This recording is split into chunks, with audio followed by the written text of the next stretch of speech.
historic. Okay. We are here to discuss on this historic event. I would like to start. I am going to moderate the session. I am Prajwal. I am the Asian Front convener of the World's Youth for Climate Justice. And I'll be moderating the session. So we have the event. This is a big event which we have planned from a long time. So historic opinion is coming. So historic opinion, historic responses, Big Tent ICJ advisory opinion, delivery, mobilization. First of all, I would like to thank all of you for joining this event.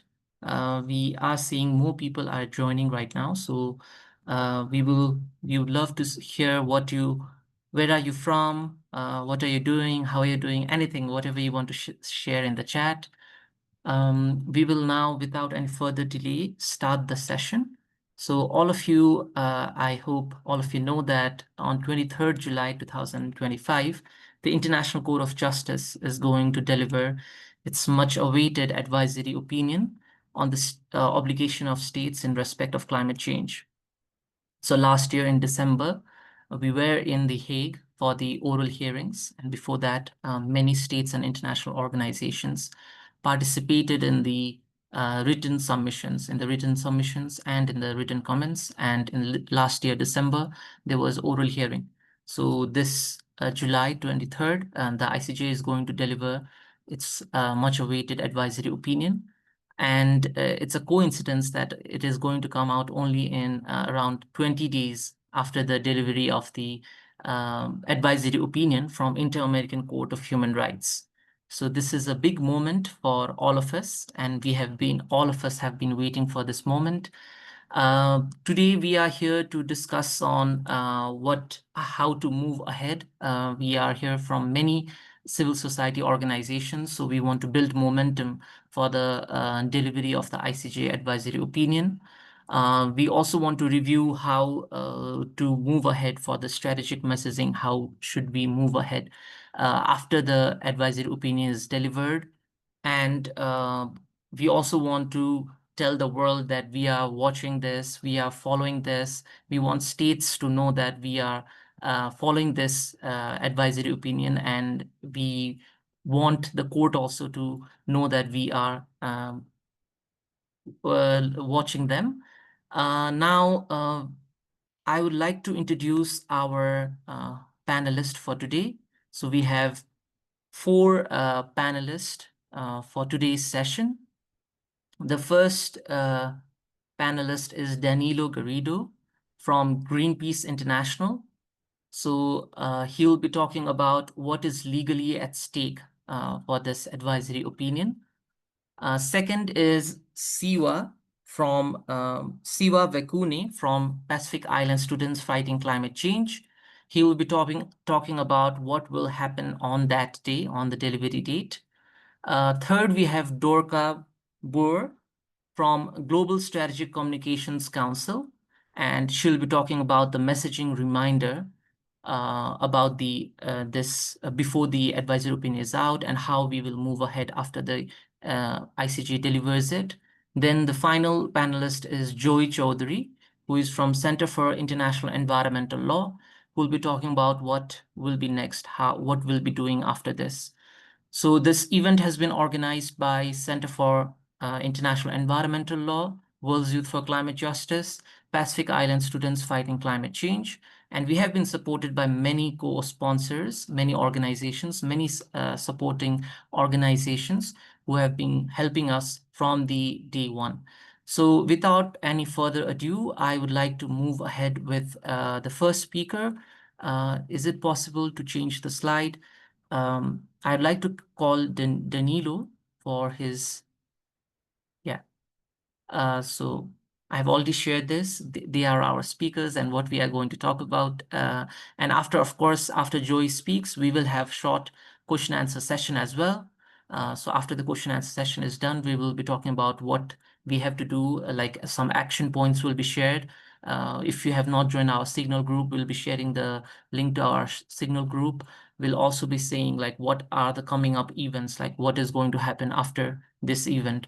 So all of those will be shared at the end. Now I would like to request Danilo to, I would like to hand over this mic to Danilo. Yeah, thank you so much. Great. Thank you very much, Pajwal, and to all the organizers as well. So in my 5 minutes, I want to start by saying that to me, this advisory opinion really could be the start of a new era for climate accountability. And I do not think that this is an overclaim at all. The legal impacts of this decision could be in every dimension of climate action, whether it's domestic, whether it's international, even in the political realms. I will focus on three things that I think could be a game changer and that we can expect from the court.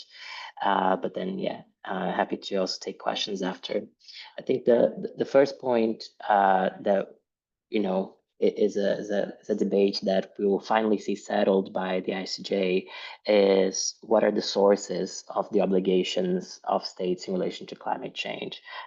In the hearings, we heard a lot of, especially high emitting countries, saying that only Paris and only the UNFCCC system is relevant when it comes to climate obligations, which most of the international community and I believe everyone in this call would not agree is a correct interpretation. So having the court really drill in and saying actually international human rights law is also important. Customary international law is also important. Some provisions from UNCLOS, the United Nations Convention on the Law of the Sea, are also important. This will really clarify what especially developed states must do in relation to climate change. The second point that I think could be expected in the decision, it would be a really game changer, is what happens when the states breach those obligations. So under international law, it's very well established that if you have an obligation and you breach that obligation, you must give full reparations, which include both seizing the actions that are causing this breach and giving compensation. So on both things, there is a lot of room, even if the court just restates this, this very broad principle to really in further political action, in further litigation, to really drill in what exactly this means in the context of climate change. Does that mean for cessation that every emission beyond what is scientifically accepted that would go beyond 1.5 degrees Celsius, would that mean it's a breach of international law? That could be an interesting angle.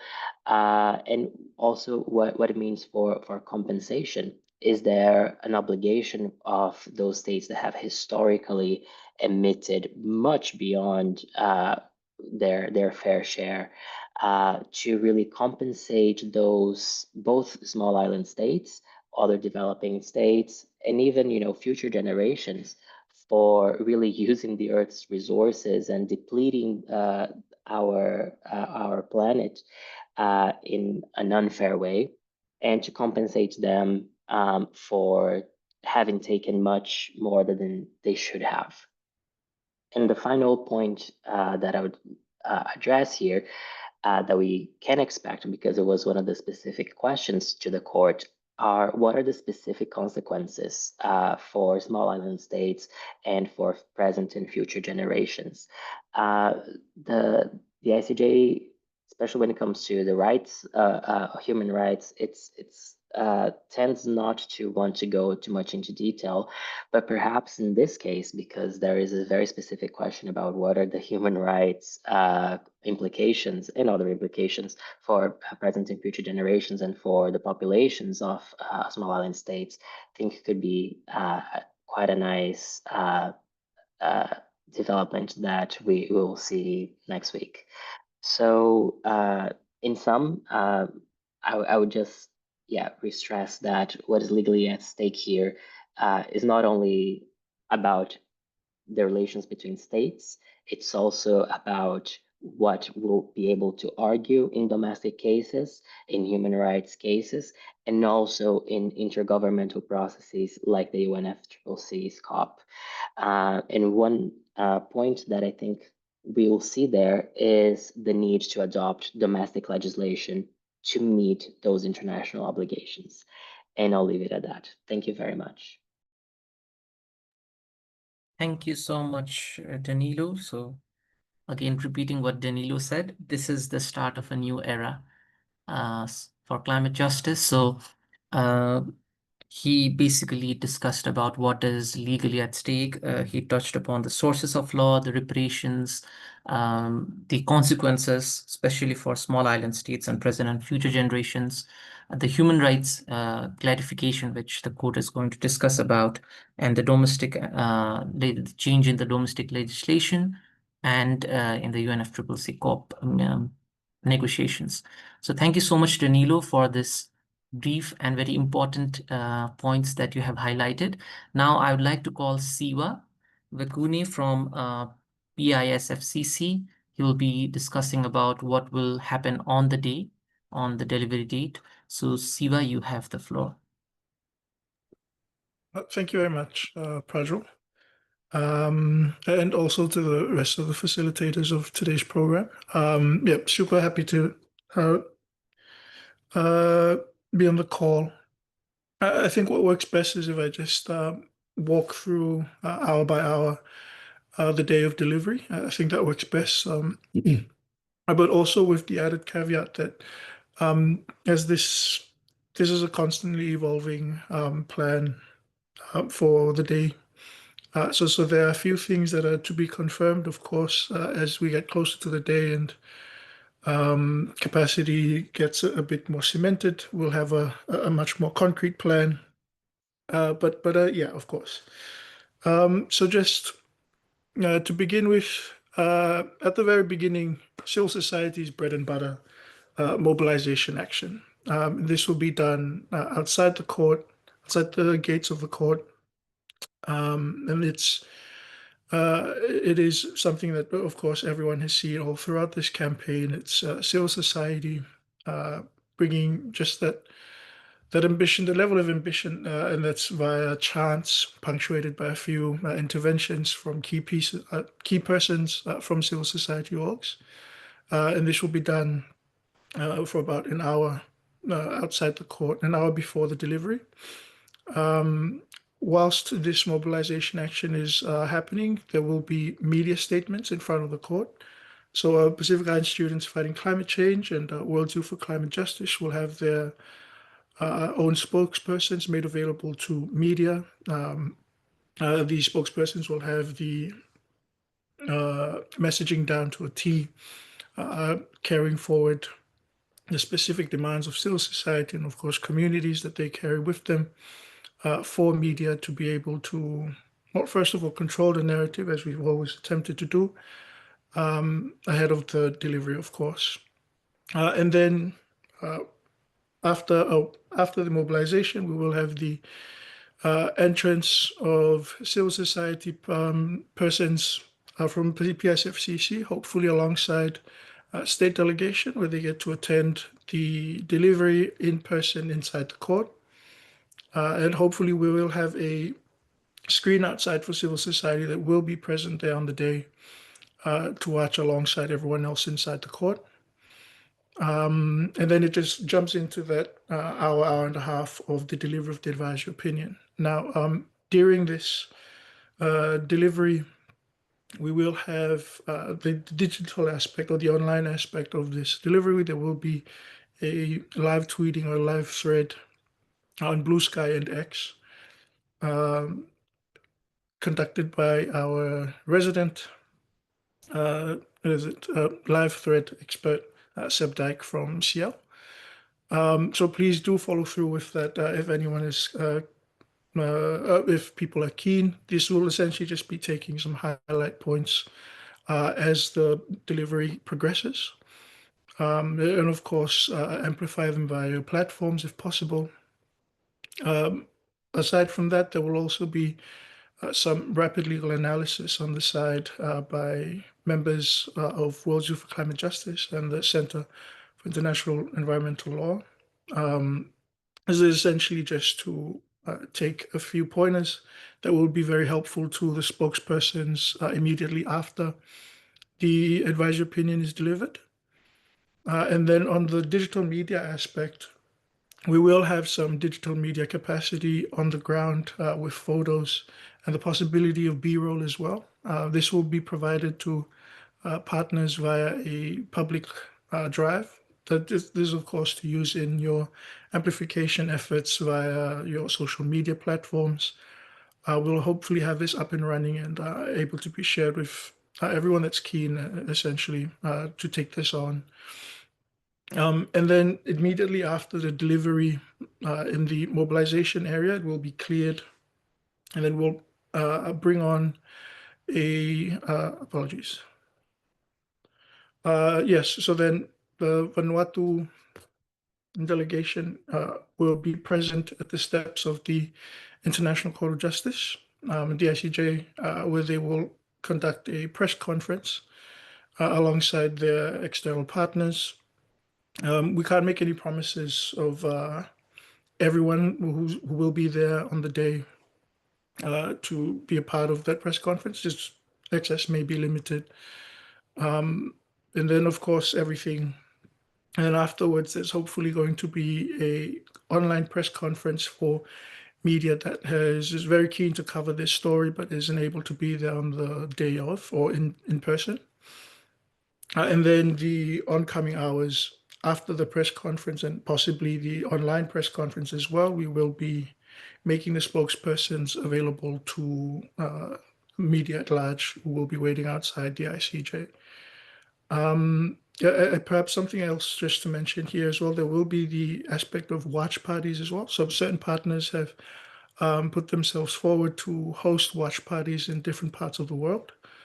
There's essentially that just running alongside the delivery,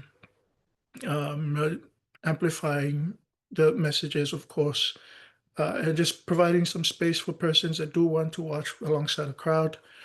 These watch parties, we hopefully will have a much more cemented list to share with people who are keen to participate in these. And of course, partners are also welcome to host their own if they have the resources and are keen to do so. I believe I can leave the rest for Q&A, Prajal. I'll leave it at that. Thank you very much. Yeah. Thank you so much, Siva. I know Siva mentioned many things, so please don't worry. We will be sharing slides and we'll be telling again, like, what are the major events that we'll be doing. He has already talked about the mobilization action in front of the court, the rapid legal analysis team working on the analysis of the AO. We are also having documentary screening on 22nd July. So we have a watch party and many other events. I will be sharing this at the end after Joey speaks, so all of you can note it down at that time. But you can see Lian has shared this group link of Signal Chat. If you have not joined that group, please join that group. I request the team to share the Signal group's link again in the chat.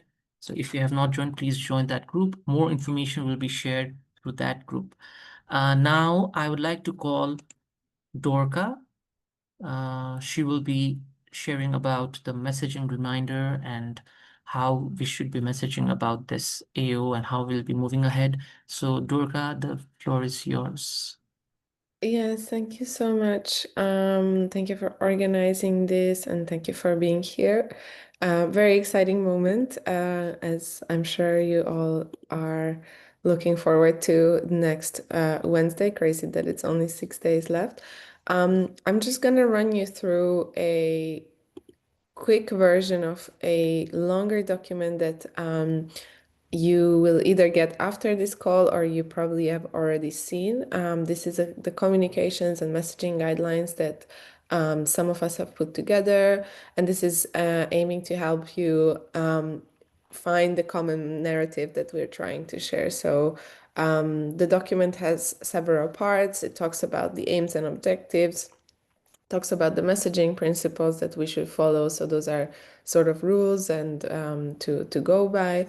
And then we also have 2 phases of communication outlined in there. First is the drumbeat one, which you can see on my screen.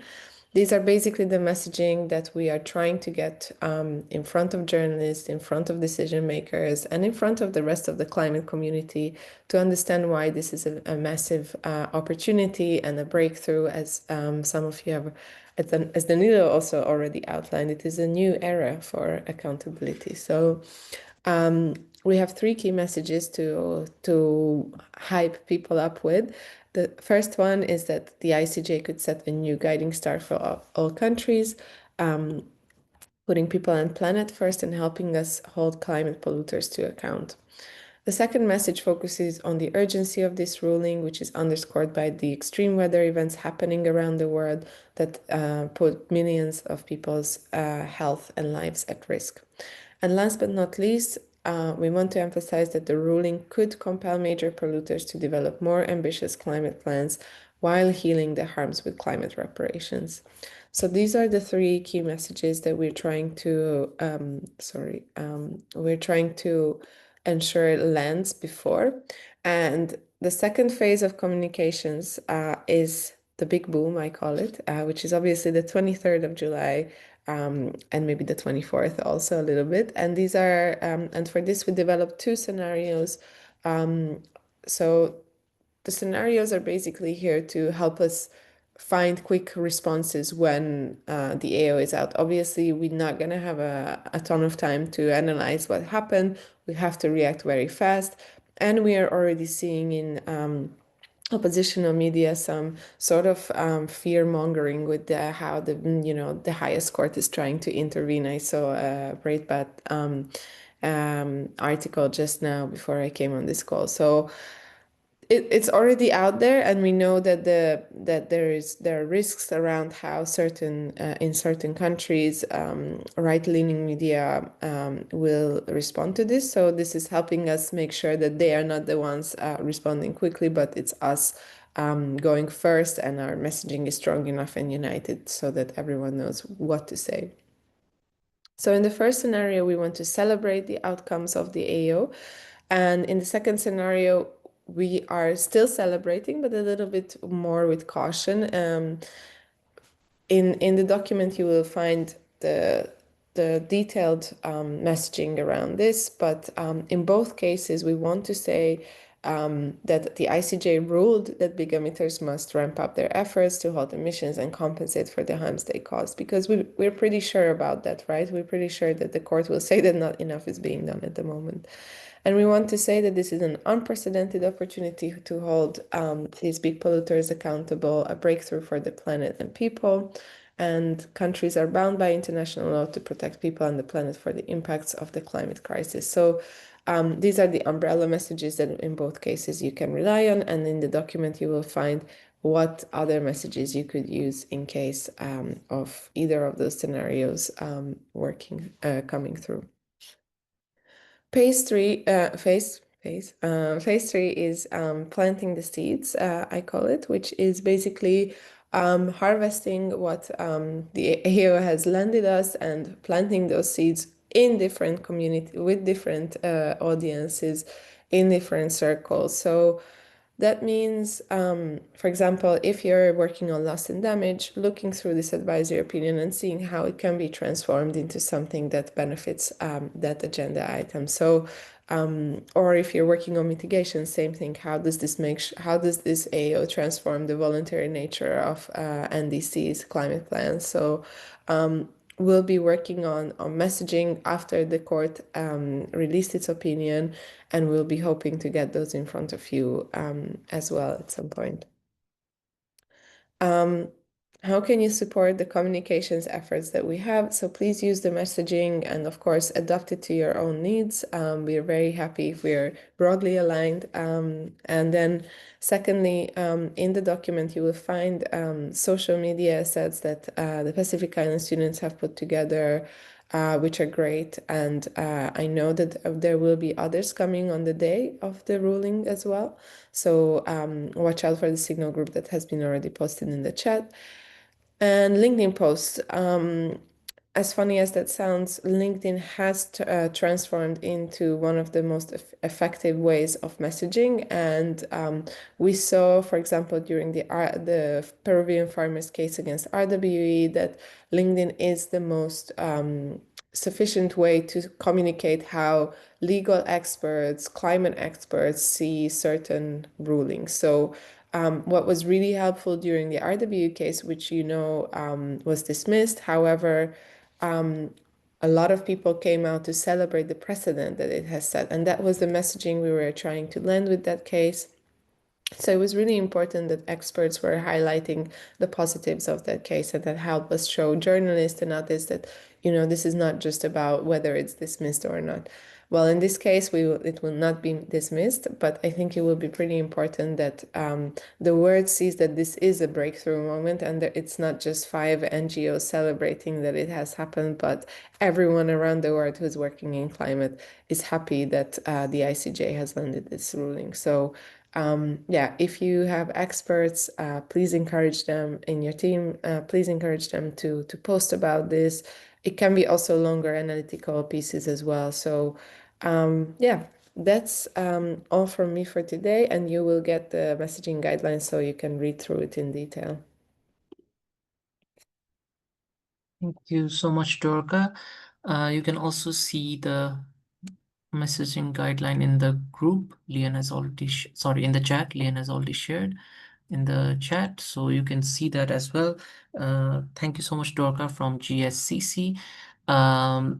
I think this messaging guideline is very important because how we are going to show this after it is delivered, the ICJ delivers the advisory opinion, how we are going to tell the world about this. I think that is very important. So now we have the last speaker, Joy Chaudhary from Center for International Environmental Law. Joy will be talking about what we can do with the advisory opinion after it is delivered, basically in campaigns and for litigation, for negotiations. So Joy, the floor is yours. Thanks, Prajwal. Yes, as Dorka mentioned, it is so exciting that we are finally here, just days away from the ICJ advisory opinion being delivered. This is really a landmark moment. Years of legal strategy, coordinating, campaigning, cross-regional collaboration has led to unprecedented participation in this case from states, from international organizations, support from civil society, extraordinary alignment on climate justice. And these proceedings, they go far beyond legal doctrine. They are about accountability and intergenerational justice and reclaiming multilateralism in service of people and the planet, something that's really important given the moment we're in right now in the global landscape.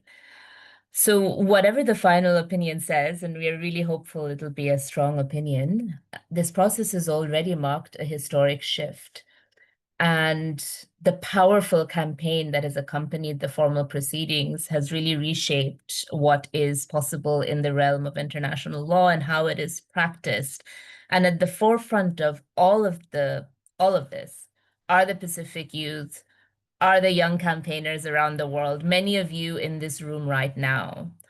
And many of us have worked intensively on the case in many different ways, from behind the scenes legal support to campaigning to narrative work. And this solidarity process challenges power and builds something more just in its place.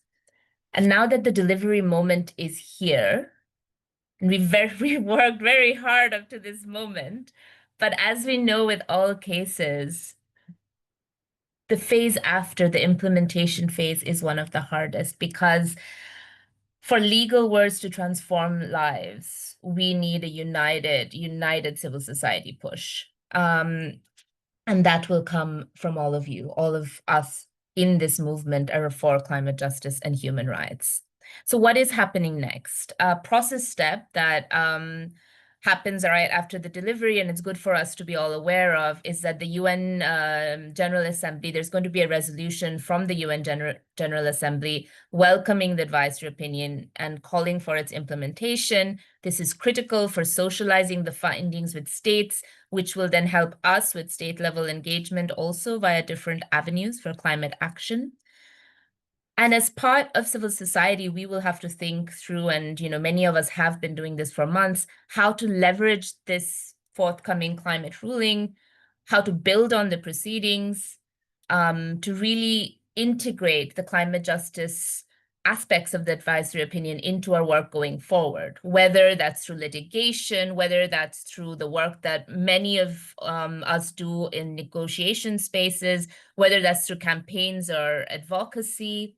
And we're not starting these conversations now, right? We've had multiple strategy workshops over the last months. The last ones that we had with many of you was in May, and many creative ideas were discussed in different breakout groups. So in litigation, very quickly, and of course, we cannot go into detail right now, and always feel free to reach out to the folks here if you want to discuss more.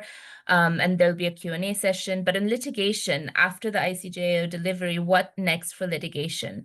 So as an authoritative ruling rooted in international law, the ICJ's opinion will offer critical guidance to courts, shaping climate litigation, shaping future claims. And some of us are already working on tools for litigators who bring cases to domestic courts or to regional courts or international ones.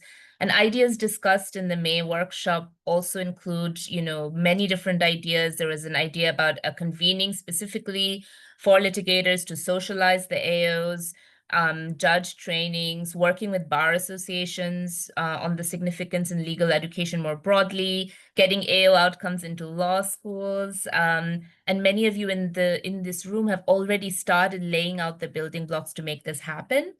Negotiations, climate COPs, plastics treaty, developments in the fossil fuel non-proliferation treaty space.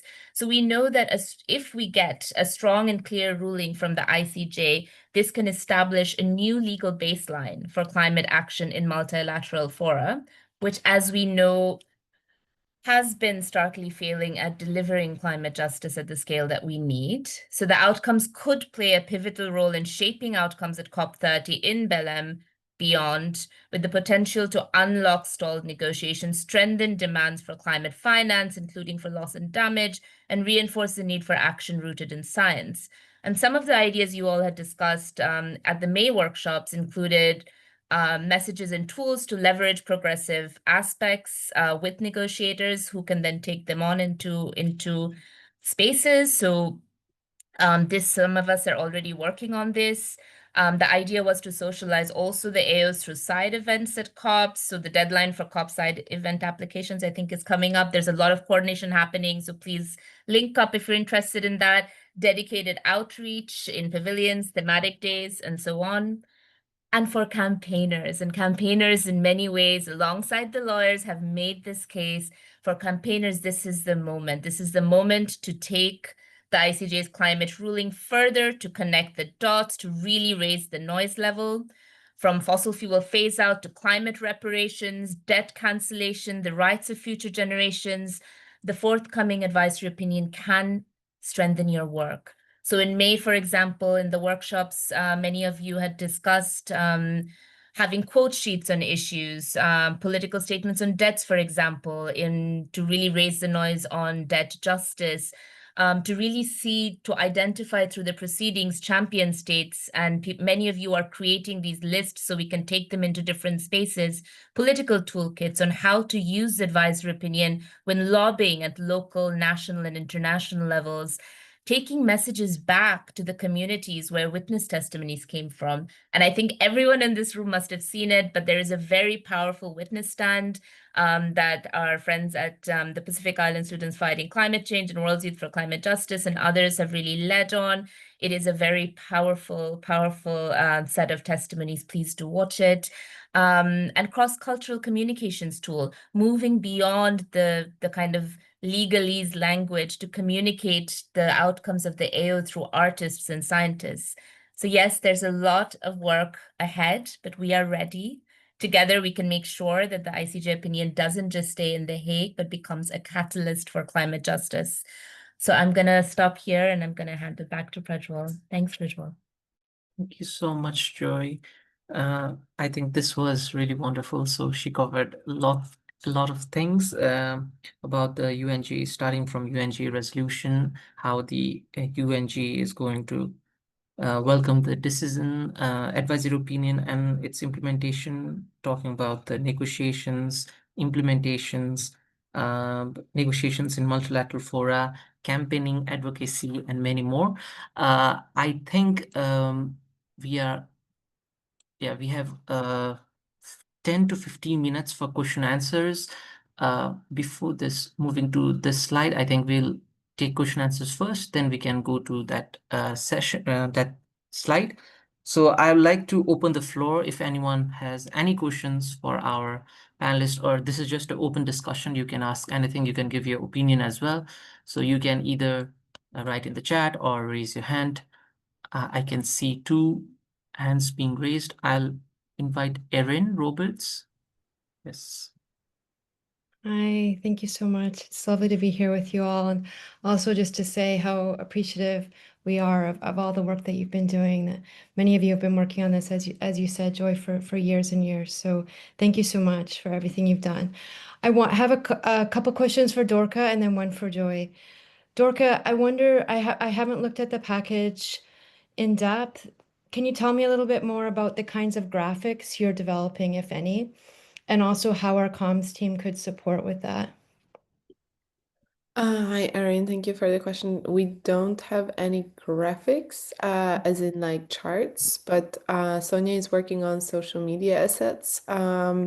So that I don't know if that's what you meant it for, but yeah, Sonia is, I think she's also on the call. I see her comments. So maybe Sonia, if you want to say something.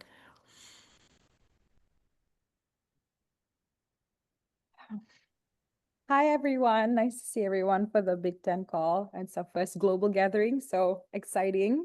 Thank you, Erin, for this question. We do have our first toolkit out, which is initially pushing the messages that we want everyone to understand for the pre-AO delivery. And once the AO is announced, from what I have been in the loop with, there will be 5 I don't want to say surface level, but 5 important topics or points that will be mentioned. And from that 5 topics, I will create the second round of the delivery messages, the AO delivery messages. But that's just going to be on the 5 that's delivered on the first day based on the unpacking that will happen on the 24th. Then after that, when we get a more in-depth analysis, then we'll be looking to toolkit 3 that will have a deeper dive into that. So we will definitely be sharing this and we'll keep everyone. Okay. Wonderful. Thank you so much. That's really helpful. And our comms team will be on the West call as well. And then my second question is, would it be useful for somebody from our team to be there? I mean, our comms team is based in the UK. We've been reposting the media work, the comms work that all of you are doing, but is it useful for us to be there as well, would be the question.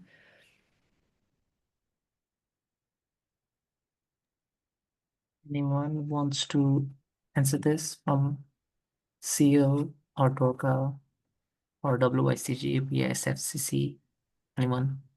I think Siva wants to speak. Oh, yeah, Joy, you can go ahead. Oh, no, Siva, go ahead. No, I was just going to say, of course, it'd be welcome. The numbers really do make a difference, especially in these gatherings.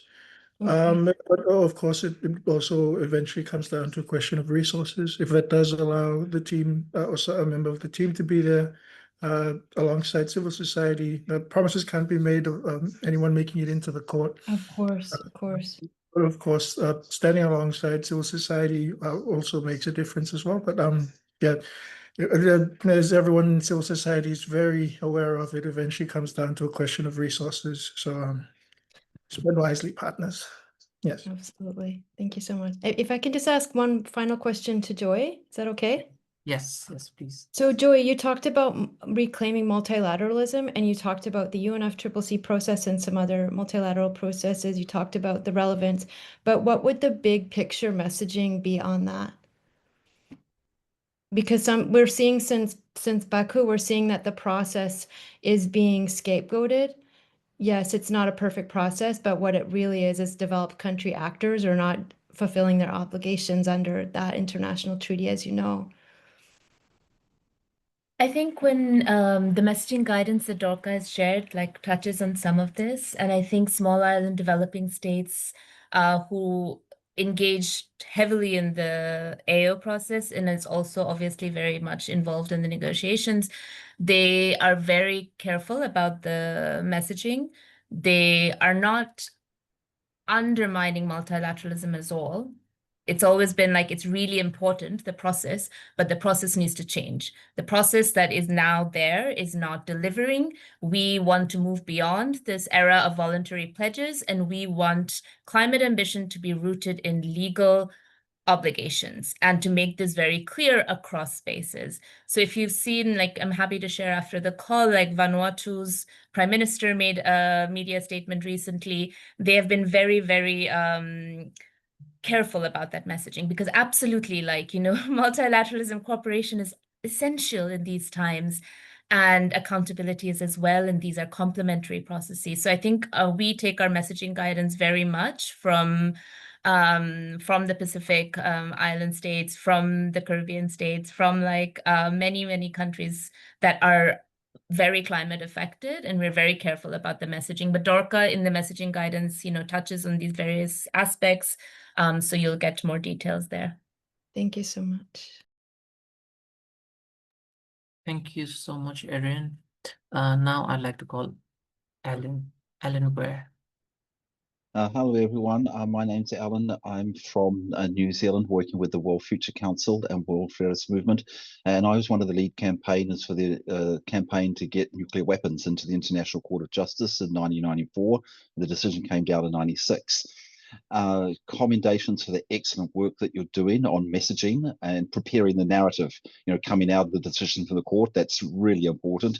And all the fantastic activities that you've got planned for this, including the big presence in The Hague and messaging coming from The Hague.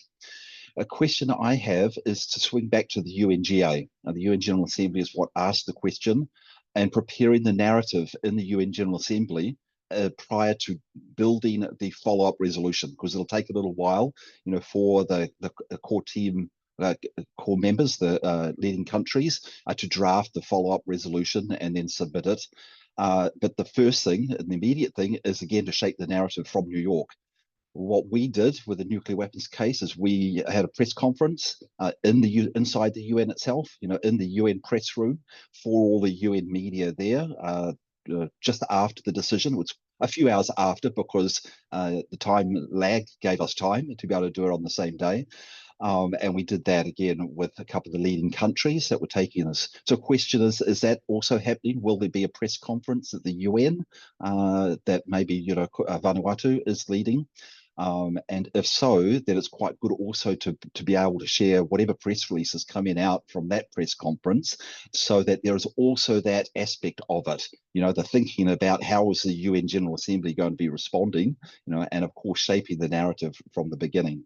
So that was my question, what might be happening the day of or the day after over at the UNGA in New York.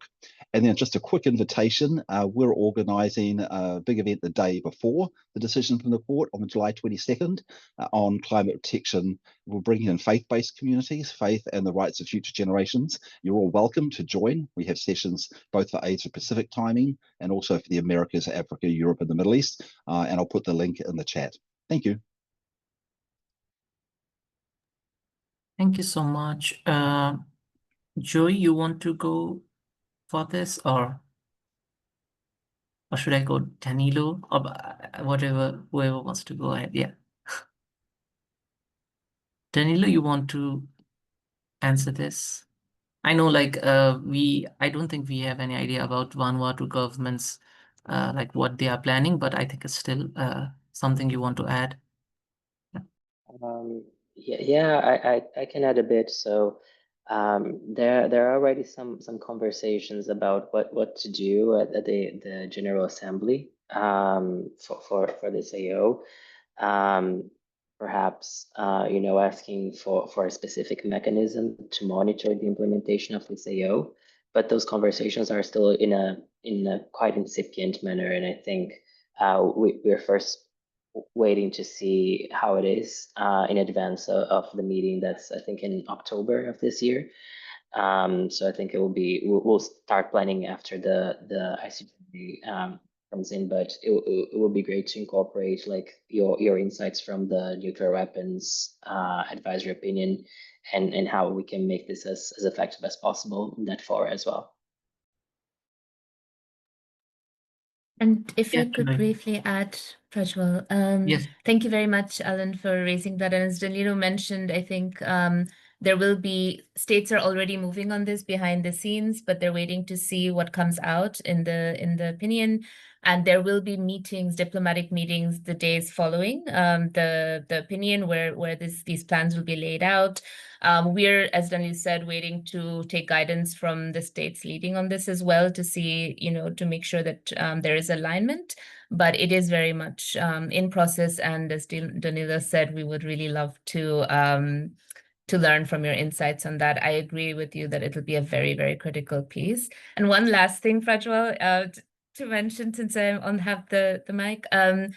Erin mentioned about L&D communications coming in, and I just wanted to flag for Dorca and all the comms experts on this call that loss and damage collaborations communications are extremely, they're amazing. So yes, Erin, if we could have LNDC's support on socials, that would be incredible. And thank you so much on that. Thank you so much, Joy. Now I think we have last question from Dylan. Yes, you can unmute yourself. Hello. Thanks for having me.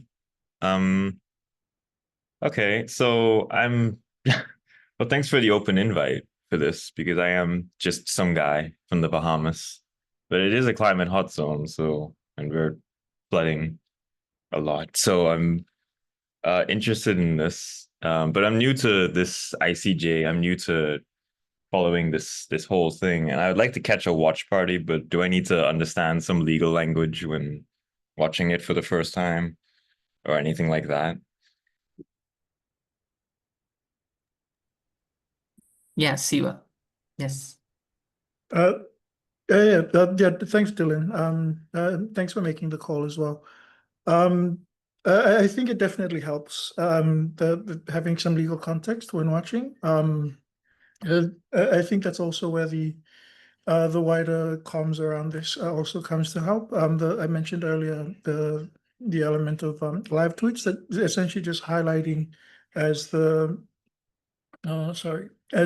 delivery progresses, and just following alongside online whilst you're watching really does help. There's also some material available from the organizations that facilitated today's call that can be very helpful in understanding the advisory opinion as it descends. But yes, I think there are some confirmed watch parties at the moment. Some of them aren't the kindest time zone allocation at the moment. They are, yeah. So but that is just an added on consideration for hosting one if this is something you're interested in, or also. But yes, that is a very poor attempt at answering your question. Thank you, Pedro. Yeah, thank you. Yeah. I would also like to add, Dylan. So, World's Youth for Climate Justice also has a Caribbean front, and I'm sure they are also planning for the watch parties. So, if you're interested, we can surely connect you with our team in the Caribbean, and I think we have members in Bahamas as well. So, surely you can connect with them. Also, we will be sharing you the link about the guidelines that we have prepared for the watch party. So you can surely go through that as well. You were going to ask something, Dylan? I think you unmuted yourself. No. Okay. No. I was just gonna say thank you. Okay. Thank you so much. It's Yeah. more concerned about the like understanding the legal language, since it's the Court of Justice and I'm new to this. But other friend answered. So thank you. Thank you. Yeah. Thank you so much. Yes, Alt.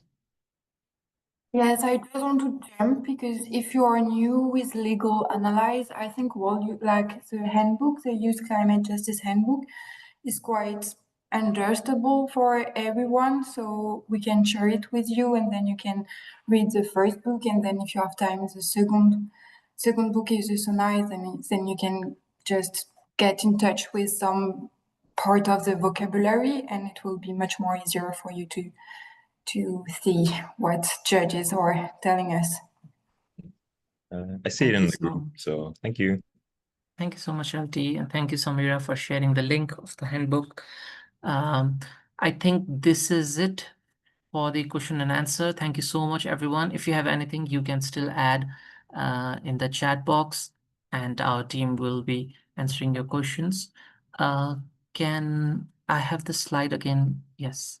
So I'll just be briefing. I'll not take a lot of the time. Just telling, I think some of the things have already been mentioned by Siwa, but I'll just be discussing what are we planning ahead. So what are the upcoming events? So before the delivery, there is going to be, of course, communications and satellite watch parties. So I would request our team to share the watch party guideline link as well in the chat.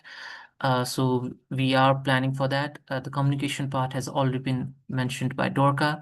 On 22nd July, if you are going to be in the Hague in the Netherlands, so you can watch the Yumi screening. That is a documentary prepared by Felix, who basically this talks about the journey of this advisory opinion campaign. So how it started in Pacific Island and how it went to the General Assembly and to the ICJ. So you can watch this. Our team will share the our team will share the link of this registration link as well. On 23rd July, we have big mobilization moment outside the court. So it will be in-person event. There will be a screen and everyone will be watching the the delivery outside the court as well. We will be doing, before the delivery is there, we will be doing a short demonstration kind of thing, and we'll be telling the world that we are watching. So we had done this in December as well with our partner organization. So we'll be doing that again. Again, we'll have delivery, of course, that will be live streamed. The link has already been shared. You can watch in the ICJ website as well as in the UN Live TV. Vanuatu government will be doing a press conference. It will be at the court, but it will be available online as well. So after the ICJ delivers the advisory opinion, Vanuatu government will be doing the press conference. Then we will have media briefing for journalists. Then we have 5 rapid legal analysis, or first five takes shared via the Signal group, which the group's link we have already shared in the chat.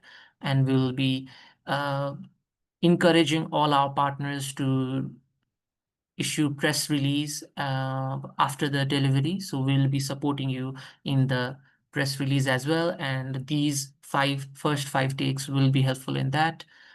If you have any questions, please feel free to ask in the chat, or you can unmute yourself. Yes, can we move to the second slide, another slide? Yes, on 24th, we'll have rapid response event at 5:30 p.m. IST. Sorry, 5:30 p.m. CEST, really sorry. This will be a hybrid event, and you can sign up for this event as well. And August, there will be AU Legal and Political Unpacking webinar. We are still working on it and we are planning for it. So more information will be coming very soon. For now, please follow our social medias and join the Signal group. More information will be coming in that group. Yes, I think this is it. Can you share this next slide? Yeah. So turn up the noise, social media, please use the social media. And as I said, we would sincerely request to issue press releases after the AO is delivered, and we'll be happy to support you in any way we can. host a watch party if you want to. We'll be sharing the details of the watch party. I think Samira has also mentioned you can email her. Join the demonstration if you are coming to the Hague. I can see some of you are writing you are coming to the Hague. So please, if you are coming to the Hague, please join this demonstration before the court. That is very important. It would be great to have more people in the demonstration. Another slide. I think, yeah. I'm not going to read everything. I think you can see this. I don't want to take a lot of your time. We have 2 minutes left, so you can find all information about this on PISFCC's website, as well as WICJ website, as well as SEAL's website. You can find the link here. So you can go through the website and find more information. It will be updating because all of you know the date was announced just last week. So we had very less time. So we are still preparing, we are still planning, and we are moving ahead. So more details will be coming in the website as well as in the Signal group. So please stay updated. So I think this is it from our side. Thank you so much. These are all the organizations who supported us in organizing this event, as well as they have been supporting us from throughout this campaign. So thank you so much. Big thank you to all of these organizations. I know there are many of you. So many of you are already here. So thank you so much. And thank you to all of you for joining the event. I can see most of the participants stay till the end. So thank you so much. And if you have any questions, anything, please feel free to contact us. And thank you so much. I think with this, I would like to end the session. Thank you, everyone.